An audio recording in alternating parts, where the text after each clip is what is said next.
નમસ્કાર। મેં જ્યારે આ શાળામાં એડમિશન લીધું ત્યારે મને જાણ થઈ કે આ શાળામાં શ્રેષ્ઠ શિક્ષણ પણ ભણાવવામાં આવે છે અને તેની સાથે સાથે સ્વાભ્યાસિક પ્રવૃત્તિ પર શ્રેષ્ઠ ધ્યાન આપવામાં આવે છે।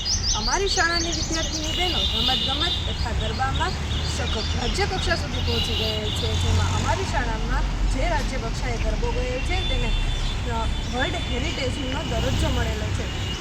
અમારી શાળામાં તે ઉપરાંત કલા મહાકુંભ, ખેલ મહાકુંભ જેવી શ્રેષ્ઠ પ્રવૃત્તિ કરાવવામાં આવે છે, જેમાં વિદ્યાર્થી બહેનોને પુરસ્કાર રૂપે ઇનામ આપવામાં આવે છે। અમારી શાળામાં યોગમાં વિદ્યાર્થીની બહેનો રાજ્ય કક્ષા સુધી પહોંચી ગયેલ છે, જેમાં હમણાં જ એક વિદ્યાર્થીની બહેન કચ્છ મુકામે ગયેલી હતી કે જ્યાં તેને ખૂબ સારા અનુભવો થયેલા છે। અમારી શાળામાં શ્રેષ્ઠ શિક્ષણ પણ ભણાવવામાં આવે છે, તે ઉપરાંત પ્રકૃતિ વિશે પણ જ્ઞાન આપવામાં આવે છે। અમારી શાળામાં વિવિધ રીતે પ્રકૃતિ શિબિરની આયોજન કરવામાં આવે છે। અમને પ્રકૃતિ તત્વ અને વન્ય પ્રાણીઓ વિશે માહિતી આપવામાં આવે છે, જેથી અમને ખૂબ લાભદાયક બને છે। તેથી મારી શાળા એ શ્રેષ્ઠ શાળા છે।